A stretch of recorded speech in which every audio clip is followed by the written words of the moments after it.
우리 옆 사람과 이렇게 한번 인사해 볼까요? 사랑합니다. 축복합니다. 시작. 다시 한번 인사할 때 이렇게 인사하겠습니다. 감사하며 살아갑시다. 시작. 네, 제가 원래는 이 시간에 아래에서 중고등부 예배를 드려야 되는데 이렇게 서 있으니까 굉장히 어색하고 부담되고 떨리고 합니다. 네, 제가 실수하더라도 이해해 주시길 바랍니다. 이스라엘 사람들이 이제 즐겨 읽는 책 중에 탈무드라는 책이 있습니다. 그 책에 이런 내용이 기록되어 있다고 합니다. 이 세상에서 제일 지혜로운 사람이 누구인가? 배우려는 자세를 가진 사람이다. 이 세상에서 제일 강한 사람이 누구인가? 자기와의 싸움에서 이기는 사람이다. 이 세상에서 제일 행복한 사람은 누구인가? 항상 감사하며 사는 사람이다. 여러분, 어떤 생각이 드십니까? 이 글귀를 들으시고 어떤 마음이 드십니까? 정말 우리의 삶이 항상 배우려는 자세를 가지고 살아가고 있는지, 나 자신을 이기며 살아가고 있는지, 아니면 항상 감사하며 살아가고 있는지 되돌아보기를 원합니다. 이 탈무드에서의 행복은요, 이제 얼마나 많은 것을 소유하는 것에 있는 것이 아니라 얼마나 많은 감사를 하는 것에 달려있다라고 말하고 있습니다. 감사는 인생을 풍요롭게 하고 감사가 없는 인생은 메마른 인생입니다. 감사가 없는 가정은 메마른 가정이고 삭막한 가정입니다. 감사가 없는 사회는 불평이 가득한 사회이고 살맛 나는 사회라고 할 수 없습니다. 그래서 우리의 삶 어느 곳에서든지 감사가 있어야 우리의 인생도 가정도 세상도 풍요롭게 될 줄 믿습니다. 미국 뉴욕에 사는 최여선 목사님께서 자신이 느끼는 감사를 이제 책으로 발표했습니다. 그 책의 내용 중에 이런 내용이 있습니다. 때때로 병들게 하심을 감사합니다. 인간의 약함을 깨닫게 해주시기 때문입니다. 가끔 고독의 수렁에 내던져 주심도 감사합니다. 그것은 주님과 가까워지는 기회입니다. 일이 계획대로 안 되게 틀어주심도 감사합니다. 그래서 나의 교만이 반성될 수 있습니다. 아들, 딸이 걱정거리가 되게 하시고 아내와 남편이 미워질 때도 있게 하시고 부모와 동기가 짐으로 느껴질 때도 있게 하심을 감사합니다. 그래서 인간된 보람을 깨닫기 때문입니다. 먹고 사는데 힘겨우게 하심을 감사합니다. 눈물로써 빵을 먹는 심정을 이해할 수 있기 때문입니다. 때로 허탈하고 허무하게 하심을 감사합니다. 영원에 접근할 수 있는 기회니까요. 불의와 허위가 득세하는 시대에 태어난 것도 감사합니다. 하나님의 의가 분명히 드러나기 때문입니다. 땀과 고생의 잔을 맛보게 하심을 감사합니다. 그래서 주님의 사랑을 깨닫기 때문입니다. 주님, 감사할 수 있는 마음을 주심을 감사합니다. 아멘. 기독교는요, 흔히 감사의 종교라고 말하고 있습니다. 왜냐하면 신앙생활의 출발이 바로 이 감사에서 출발하기 때문입니다. 하나님은 우리의 신분과 조건에 상관없이 무조건적으로 놀라우신 은혜를 우리들 가운데 베풀어 주셨습니다. 그래서 독생자 예수 그리스도를 우리들 가운데 보내주셔서 우리를 구원해 주시고 우리들 가운데 영생을 허락해 주셨습니다. 바로 이 하나님께서 우리들에게 베풀어 주신 이 은혜와 이 사랑에 감사하는 것부터 신앙생활이 시작됩니다. 감사는요, 믿음 생활의 척도가 됩니다. 믿음의 수준은 감사의 수준과 비례한다고 말할 수 있습니다. 우리는 돈이 많다고 해서 감사하지 않습니다. 헌금을 하는 분들을 보면요, 때때로 부자도 인색할 때도 있고요, 가난한 분들도 통을 크게 하여서 하나님 앞에 예물을 드릴 때가 있습니다. 그러므로 우리의 삶은요, 물질이 많고 적음이 따라서 감사하는 것이 아니라, 우리의 명예가 높고 낮음에 따라서 감사하는 것이 아니라, 우리의 삶은 언제나 주님이 주신 그 은혜로 인해서 감사할 수 있는 삶이 되어야 될 줄 믿습니다. 그래서 우리는요, 항상 우리의 삶 중에서 하나님 앞에 감사하는 일이 사라질까, 영적 빨간불이 들어올까 항상 주의하고 항상 하나님 앞에 감사하며 살아가는 우리가 되기를 원합니다. 지난 6개월을 보내고 이제 새로운 6개월을 시작하는 7월이 시작되었습니다. 지난 6개월을 지켜주신 주님 앞에 감사하며 새로운 6개월을 준비하는 우리 사랑하는 성도님들이 되기를 간절히 축원합니다. 오늘은요, 절기상 맥추감사 주일로 지킵니다. 그 기원은 오늘 읽은 본문에서 나와 있는데요, 이 말씀은 하나님께서 모세를 통하여 주신 십계명과 율법 중에서 절기에 대한 법에 나와 있는 말씀입니다. 하나님께서는요, 하나님의 백성이 지켜야 할 종교적 의무로서 1년에 3번 무교절, 맥추절, 수장절을 절기로 지키라고 명령하셨습니다. 무교절은 6월절이라고도 합니다. 애굽의 노예 생활에서 해방시켜 주신 것을 기념하여 하나님 앞에 감사를 드리는 절기입니다. 이 6월절은 10가지 재앙 중에서 마지막 재앙이었던 그 장자의 죽음을 피하기 위해 어린 양을 잡아 그 피를 가지고 문설주에 바름으로 이스라엘 백성들이 구원받은 것을, 애굽에서 출애굽하게 된 것을 기념하며 지키는 절기가 6월절입니다. 두 번째 절기는요, 맥추절 혹은 77절이라고도 말하고 있는 이 맥추절입니다. 애굽에서 종살이하던 때를 기억하여서 가나안 땅에 들어와 농사를 짓고 풍요로운 결실을 맺게 하신 것을 감사드리며 그 첫 열매를 놓고 하나님 앞에 제사를 드리는 절기입니다. 맥추절은요, 한 해의 첫 번째 수확하는 양식을 하나님께 드리며 감사를 드리는 절기입니다.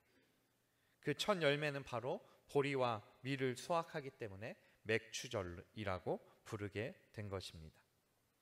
수장절은 초막절이라고도 하고 우리가 흔히 말하는 추수감사 주일하고도 비슷합니다. 40년 광야 생활 동안 하나님께서 인도하신 것을 기념하고 1년 그리고 한 해 동안 결실을 맺어 추수한 것을 감사하며 하나님 앞에 드리는 절기입니다. 이스라엘 백성들은요, 무슨 일이 있더라도 이 3가지 절기를 지키며 살아가고 있습니다. 또한 하나님께서 모세를 통해서 너희가 만약 이 3 절기를 지키면 너희 지경을 넓혀주고 이웃 나라가 너희 땅을 탐내지 못하게 하며 너희를 지켜 보호해 주겠다라고 복과 약속의 말씀을 전하고 계십니다. 그러면 그 중에서 오늘 우리가 지키고 있는 이 맥추절을 어떻게 지켜야 할까요? 신명기 16장 10절에서 11절에 이렇게 말씀하고 있습니다. 내 하나님 여호와 앞에 77절을 지키되 내 하나님 여호와께서 내게 복을 주신 대로 내 힘을 헤아려 자원하는 예물을 드리고 너와 내 자녀와 노비와 내 성중에 거하는 레위인과 및 너희 중에 있는 객과 고아와 과부가 함께 내 하나님 여호와께서 자기의 이름을 두시려고 택하신 곳에서 내 하나님 여호와 앞에서 즐거워할지니라 라고 말씀하고 있습니다. 맥추절을 지키는 방법 중에 첫 번째는요, 하나님께서 우리들에게 부어주신 복만큼, 부어주신 은혜만큼 자원하는 마음으로 그리고 기쁜 마음으로 하나님 앞에 예물을 드리는 것이 첫 번째 지키는 방법입니다. 지난 봄에 농사를 지었던 것, 그리고 지난 6개월 동안 하나님께서 우리를 지켜주시고 우리에게 복을 더해 주셨던 것, 이 모든 것들을 기억하면서 자원하는 마음으로 힘껏 드리는 것이 맥추절 절기에 드리는 예물입니다. 이 맥추절이 위치가요 7월입니다. 7월 첫 주를 맥추감사주일로 지킵니다. 그런데요, 지난 몇십 년 전만 해도, 그러니까 지금 우리 한마음교회에 계신 성도님들이 젊었을 적만 해도 보릿고개라는 것들이 있었습니다. 그것은 무엇이냐면 작년에 추수해야 했던 양식이 떨어지고 그리고 보리가 추수하기 전에 기간을 보릿고개라고 하면서 가장 힘들고 어렵고 배고픈 시간들을 이야기를 합니다. 그런데 그 어려운 시간이 지나고 맥추감사주일에 보리를 추수하고 밀을 추수함으로 하나님 앞에 감사함으로 나아갈 때 그 마음이 얼마나 기쁠까요? 얼마나 감사할까요? 그 어려운 보릿고개를 지켜주셨던 하나님 앞에 감사하며 지켰던 절기가 바로 맥추절입니다. 그래서 우리는 지켜주신 그 은혜에 감사하며 우리가 정성껏 준비한 예물을 하나님께 드리는 것입니다. 이게 맥추절을 지키는 첫 번째 방법이고요. 두 번째 방법은 우리 주변에 있는 고아나 과부나 객과 같이 어려운 사람, 안쓰러운 사람, 우리가 돌봐줘야 될 사람들과 함께 즐거워하고 감사하고 찬송을 해야 되는 것이 바로 맥추절인 줄 믿습니다. 그래서 맥추절을 지키면서 보내면서 우리 주위의 이웃들 가운데 소외된 분들이 누가 있을까 되돌아보고 그들을 돕는 우리가 되기를 원합니다. 왜 그럴까요?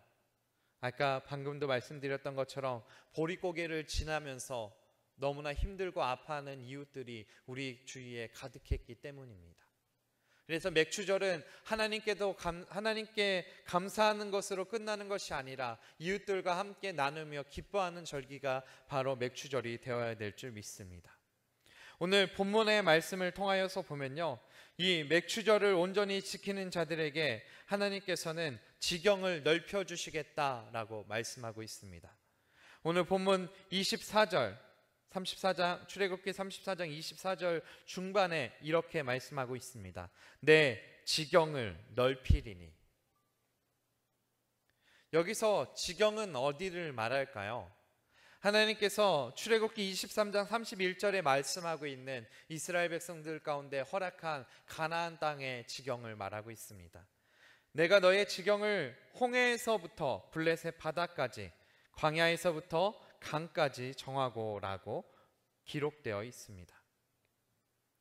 하나님께서는 이제 동쪽과 서쪽의 경계를 홍해에서부터 지중해까지, 그리고 남쪽과 북쪽의 경계를 아라비아 광야에서 유브라데 강까지 이렇게 정하시고 그 넓은 땅을 이스라엘 백성들 가운데 지경으로 주시겠다라고 약속해 주고 계십니다.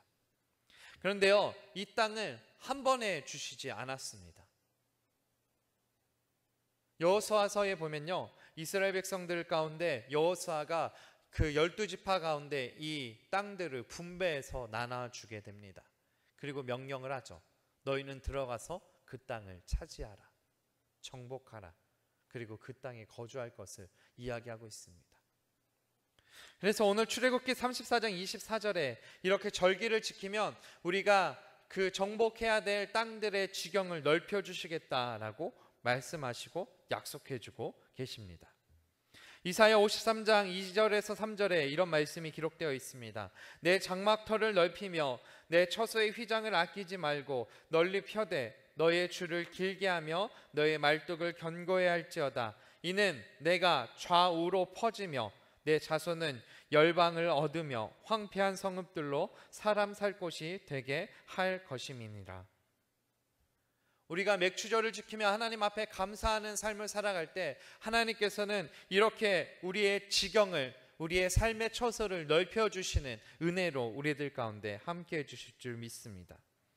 하나님은 이렇게 감사할 줄 아는 사람들에게 넘치는 복을 더해 주십니다. 하나님은 감사하는 자에게 다른 사람들과 다른 갑절의 복을 더하여 주시는 줄 믿습니다. 그래서 우리 사랑하는 한마음교회 성도님들도 하나님 앞에 감사함을 통하여서 우리들의 활동 범위가 넓어지고 영역이 더 넓어지는, 지경이 넓혀지는 복을 누리며 살아가기를 간절히 축원합니다. 동물 생태학에 의하면요, 동물들은 영역 구분과 영역 지키기에 목숨을 건다고 합니다. 혹시 집에서 강아지 키우십니까? 저는 강아지나 고양이를 키우고 싶은데 털 날리는 게 너무나 걱정이 돼서 키우지를 못하고 있습니다. 네, 저희 동생이 강아지를 이렇게 키우고 있습니다. 그래서 명절에 만나면 제가 강아지를 산책시켜 주겠다고 이렇게 끌고 밖으로 나갑니다. 그럼 개들이 꼭 하는 행동이 있습니다. 그것은 무엇이냐면 이곳저곳의 냄새를 맡으면서 그곳에서 용변을 보고 자신의 영역인 것을 표시하게 되는 것이죠. 이것을 센트마크라고 하면서 냄새로 이곳은 내가 거하는 공간이다, 내 영역이다 라는 것을 이제 표시하는 겁니다. 이것은요, 개뿐만이 아니라 모든 동물들 가운데 비슷하고 동일하게 나타나는 현상들입니다. 2008년에 전주의 한 동물원에서 이 영역에 대한 놀라운 일이 있었습니다. 그것은 무엇이냐면 바로 이제 사자와 호랑이가 이렇게 구별되어지고 나뉘어져서 이렇게 생활을 하고 있는데, 어느 날 이 먹이를 이렇게 먹으려고 이제 그 식사 시간에 사육사가 생닭을 던져주는데, 이 호랑이가 이제 거해 있는 곳으로 이제 생닭을 던져줬는데 그 닭을 받아먹겠다고 사자가 점프를 뛰어서 이제 그 영역에 들어가게 되었다라는 것이죠. 근데 어떤 일이 일어났냐면 이제 이 호랑이들이 자신의 영역을 침범한 그 사자를 물어서 죽이는 사건이 일어나게 되었던 것입니다. 동물들은요, 바로 이렇게 자신들의 영역을 중요하게 생각합니다. 그리고 그 영역을 지키기 위해서 자신의 목숨까지도 걸고 그 영역을 넓히는 일에 최선을 다합니다. 왜냐하면 야생동물들은 이 영역의 크기가 자신이 먹을 수 있는 음식들, 자신의 먹이가 되는 것들에 사냥할 수 있는 크기이기 때문에 그 영역을 지키기 위해서 최선을 다하는 것이죠. 그렇다면 우리는 어떤 삶을 살아가고 계십니까? 우리는 하나님께서 우리들에게 하나님께 감사하는 삶을 살아간다면 하나님께서는 우리의 지경을 어떻게 넓혀 주시겠습니까? 하나님께서 지경을 넓혀 주신다는 것의 의미 첫 번째는요, 하나님께서 선한 영향력을 우리들에게 베풀어 주시겠다라고 말씀해 주고 계십니다. 역대상 4장 10절에 보면 우리가 너무나 잘 알고 있는 야베스의 기도가 등장하고 있습니다. 그 야베스의 기도 중에 기도는 이렇게 시작하고 있습니다. 주께서 내게 복을 주시려거든 나의 지역을 넓히시고, 예전 성경에는 나의 지경을 넓히시고 라고 기록되어 있습니다. 우리가 너무나 잘 알고 있는 이 야베스의 기도에서 이 야베스는요, 그 야베스의 이름의 뜻은 슬픔의 사람, 불행한 사람이라는 뜻을 가지고 있습니다. 왜 야베스가 불행한 사람이었을까요? 어떤 학자들은요, 이렇게 이야기하고 있습니다. 야베스의 이름을 어머니가 지어주었다라는 것을 보면 야베스가 태어나기 전에 그 아버지가 죽었을지도 모른다. 그리고 또 야베스의 어머니가 수고로 이 야베스를 낳았다라는 말씀에서 보면 이 야베스의 몸이 불편하거나 혹은 장애를 갖고 있는 것일 수도 있다라고 추측하기도 합니다. 그래서 이 야베스가 그 불행한 사람이라는 뜻으로 이름이 지어졌다라고 학자들이 이야기하는 학자들도 있습니다. 그런데요, 오늘 이 야베스는요, 불행한 사람이라는 뜻을 갖고 있는 이 야베스가 하나님 앞에 간구함으로, 기도함으로 축복의 사람으로 변화되고 이제 존귀한 사람으로 불리우게 됩니다. 왜냐하면 그 기도의 시작에서, 그 기도에서 우리가 그 이유를 찾아볼 수 있습니다. 야베스는요, 하나님께 기도할 때 지역을 넓혀달라고 기도하고 있습니다. 다시 말해서 나의 삶의 자리를 넓혀달라는 기도를 드리고 있습니다. 더 넓은 집이나 더 큰 차를 달라고 기도하는 것이 아니라 나의 삶의 지경이 넓어져서 하나님이 나를 쓰실 때 쓰임받는 부분들이 더 많아지기를 기도하고 있습니다. 다시 말하면 믿음의 비전이 넓어지기를 기도하고 있다는 것입니다. 우리 그리스도인은요, 눈앞에 있는 일에만 집중해서는 안 됩니다. 나의 눈앞에 있는 것만 보는 것이 아니라 이제 좌우를 돌아보고 넓은 시야를 가질 수 있어야 되고요. 그리고 오늘을 보는 것이 아니라 내일과 미래를 보며 살아가는 것이 바로 우리 그리스도인인 줄 믿습니다. 그래서 우리는 언제나 하나님 앞에 간구하기를, 야베스처럼 하나님, 나의 영향력을 넓혀주셔서 내가 어느 곳에 있든지 하나님의 사람으로서 쓰임받게 하시고 하나님을 증거하게 하시고 하나님을 나타낼 수 있는 삶을 살아갈 수 있도록 인도하여 주시옵소서라고 고백하는 사람이 되어야 될 줄 믿습니다. 성공이라는 것은요, 한없이 끝없이 넓어지는 것이라고 보기보다는 우리가 주님 안에서, 주님의 통치 안에서 주님 안에 합당한 모습으로 살아가는 것이 바로 성공하는 삶인 줄 믿습니다. 그래서 우리는 주님 앞에 기도하고 간구해야 될 줄 믿습니다. 하나님, 우리가 주님 앞에 감사함으로 나아갈 터이니 우리의 삶의 지경을 넓혀 주시옵고, 우리의 기도의 지경을 넓혀 주시옵고, 우리의 전도의 지경을 넓혀 주시옵고, 우리의 선교의 지경을 넓혀 주시옵고, 우리의 봉사의 지경을 넓혀 주시옵고, 우리의 사랑의 지경을 넓혀 주시옵소서. 그래서 어느 곳에서든지 하나님의 선한 영향력을 나타내며 살아가는 우리의 삶이 되기를 간절히 고백하는 우리가 되어야 될 줄 믿습니다. 두 번째로, 우리의 지경이 넓어지면 우리의 마음이 평안해질 줄 믿습니다.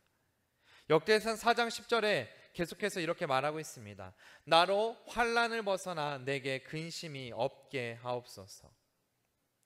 하나님 앞에 야베스는요, 지경을 넓혀달라고 고백을 하고 있습니다. 그러나 단순히 그 지경만 넓어지기를 원했던 것이 아니라 나의 지경이 넓어진 만큼 나에게 닥칠 환난과 고난 가운데서 나를 지켜주시옵소서, 나에게 염려와 근심을 없애주시옵소서라고 고백을 하고 있습니다. 우리나라 속담에 이런 속담이 있습니다. 가지 많은 나무에 바람 잘 날이 없다.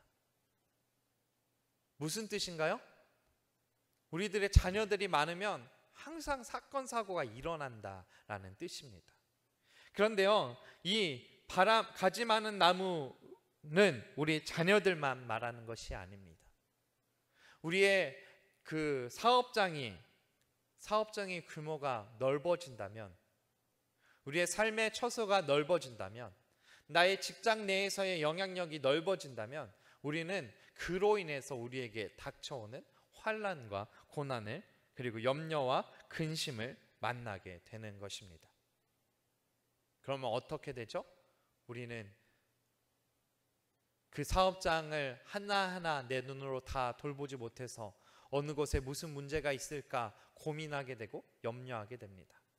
직장에서 내 영향력이 커진다면 내가 책임질 것들이 많아지기 때문에, 내가 돌봐야 될 부분들이 많아지기 때문에 그것들을 어떻게 돌봐야 될지 염려하고 근심이 많아지는 것입니다.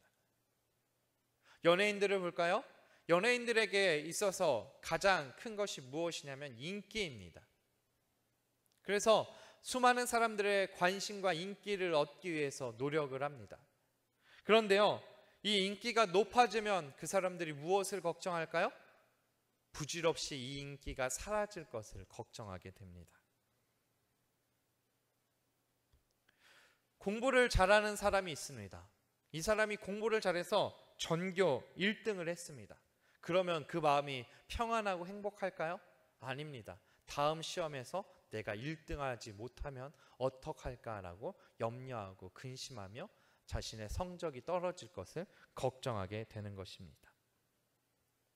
그런데요, 우리는 달라야 합니다.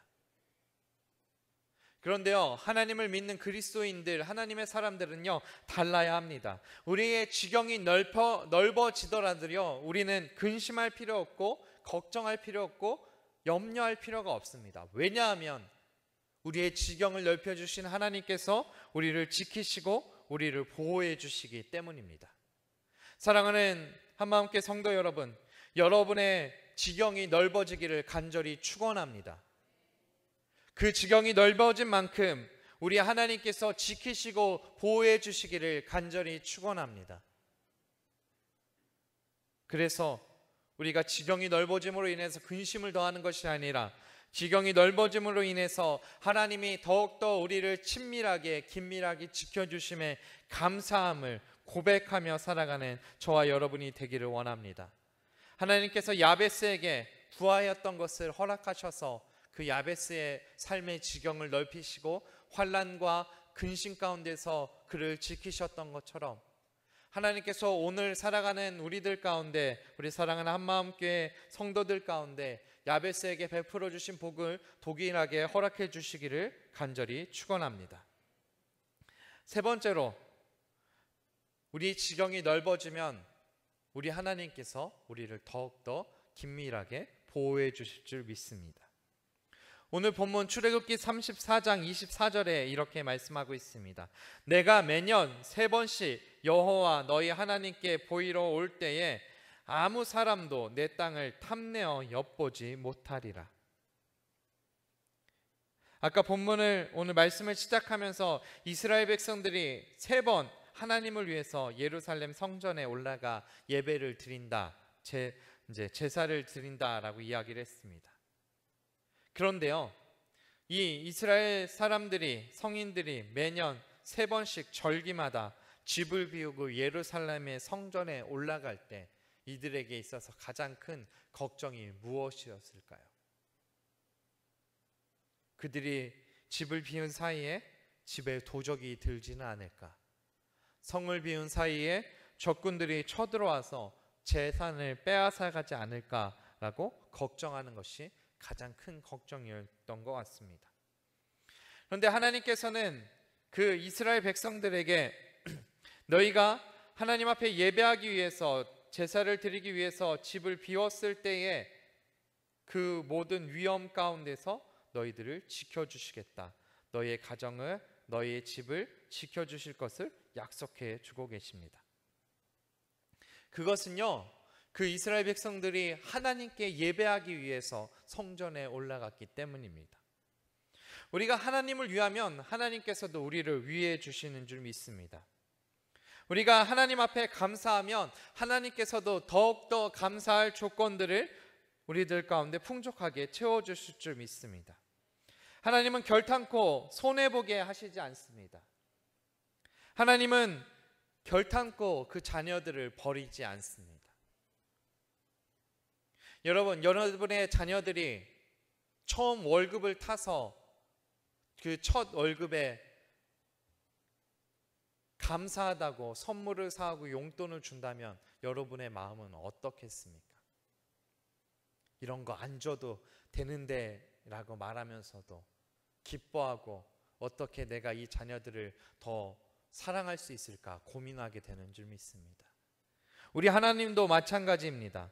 우리가 하나님 앞에 몸과 마음과 물질과 정성을 다해서 충성하고 봉사하고 헌신한다면 하나님께서는 반드시 우리들 가운데 그 헌신에 감동하셔서 더 큰 감사의 조건들을 우리들 가운데 더해 주실 줄 믿습니다. 시편 37편 32절로 33절에 이런 말씀이 있습니다. 악인이 의인을 엿보아 살해할 기회를 찾으나 여호와는 그를 그 손에 버려두지 아니하시고 재판 때에도 정죄하지 아니하시리로다. 하나님께서는 악한 사람들이 우리들을 노릴 때 우리를 지켜주시겠다라고 말씀하고 있습니다. 잠언 24장 15절과 16절에도 이렇게 말씀하고 있습니다. 악한 자여 의인의 집을 엿보지 말며 그가 쉬는 처소를 헐지 말지니라. 대저 의인은 7번 넘어질지라도 다시 일어나려니와 악인은 재앙으로 말미암아 엎드려 지느니라. 하나님께서는 의인을 보호해 주시고 지켜주시고 그들을 붙들어 주실 것을 약속해 주고 계십니다. 하지만 악인은 멸망의 길로 갈 수밖에 없는 것이죠. 그래서 우리가 하나님 앞에 감사함으로 나아가 하나님께서 우리가 우리를 넓혀주신 지경을 지켜주실 것을 믿으며 살아가기를 원합니다. 한비아 씨의 지도 밖으로 행군하라라는 책에 이런 내용이 적혀져 있습니다. 나는 세상이 만들어 놓은 한계와 틀 안에서만 살 수가 없다. 안전하고 먹이도 거저주고 사람들이 가끔씩 쳐다보며 예쁘다고 하는 세상 속의 삶, 경계성이 분명한 지도 안에서만 살고 싶지 않다. 나는 세상 밖으로, 지도 밖으로 나아갈 것이다. 하나님이 사랑하는, 하나님께 감사하는 성도들에게 허락한 지경은요, 전혀 작지 않습니다. 하나님께서 우리들에게 허락해 주신 지경은요, 여기서 끝이 아닙니다. 하나님께서 우리들 가운데 더 넓은 지경을 허락해 주실 것이고요, 우리는 그 지경을 밟기 위해서 지도 밖으로, 세상 밖으로 나아갈 용기가 필요할 줄 믿습니다. 그래서 우리가 항상 하나님 앞에 감사함으로 하나님이 우리들에게 베풀어 주시는 그 은혜 안에, 지경을 넓혀 주시는 그 놀라운 역사 안에 거하며 살아가는 우리 사랑하는 한마음교회 성도님들 되기를 간절히 축원합니다. 말씀을 정리하면서 한 가지 글을 소개해 드리겠습니다. 어떤 한 성도가 감사할 이유에 대해서 쓴 글입니다. 10대 자녀가 반항을 하면 그건 아이가 거리에서 방황하지 않고 집에 있다는 것이고, 내야 할 세금이 있다면 그건 나에게 직장과 일터가 있다는 것이고, 잔치를 하고 나서 치워야 할 게 너무 많다면 친구들과 즐거운 시간을 보냈다는 것이고, 옷이 몸에 좀 낀다면 그동안 잘 먹고 잘 살아왔다는 것이고, 닦아야 할 유리창, 고쳐야 할 하수구가 있다면 그건 나에게 집이 있다는 것이고, 정부에 대한 불평불만의 소리가 많이 들리면 그건 언론의 자유가 있다는 것이고, 주차장 맨 끝에 겨우 자리가 하나 있다면 그건 내가 걸을 수 있는 데다가 차도 있다는 것이고, 난방비가 너무 많이 나왔다면 그건 내가 따뜻하게 살고 있다는 것이고, 교회에서 뒷자리 집사님의 엉터리 찬송이 영 거슬린다면 그건 내가 들을 수 있는 귀가 있다는 것이고, 세탁하고 다림질해야 할 일이 산더미라면 그건 나에게 입을 옷이 많다는 것이고, 온몸이 뻐근하고 피로하다면 그건 내가 열심히 일했다는 것이고, 이른 새벽 시끄러운 알람 소리에 깬다면 그건 내가 살아있다는 것이고, 이메일과 문자가 너무 많이 들어온다면 그건 나를 생각하는 사람들이 그만큼 많다는 것. 마음속에 나도 모르게 일궈진 불평, 불만들을 바꾸어 생각해보면 그 또한 감사한 일입니다. 우리가 지난 6개월의 시간을 되돌아보기를 원합니다. 우리의 삶 가운데 어려운 일, 아픈 일, 슬픈 일, 그리고 때로는 하나님 앞에 불평하고 불만이 가득한 일들이 있었을 줄 믿습니다. 하지만 그 일들을 되돌아본다면 하나님께서 그 모든 상황 가운데 우리 가운데 역사하시고 우리를 지켜주신 줄 믿습니다. 그렇다면 우리는요, 지난 6개월을 지켜주신 그 하나님께 감사하며 앞으로 우리에게 펼쳐주실 6개월을 기대하며 살아가기를 원합니다. 하나님께 감사함으로 하나님께서 지경을 넓혀주시는 복을 베풀어 주셨던 것처럼 우리가 하나님 앞에 감사함으로 앞으로 우리들 가운데 넓혀주실 주님의 그 지경들을 기대하며 살아가는 우리 사랑하는 한마음교회 모든 성도님들 되기를 간절히 축원합니다. 기도하겠습니다.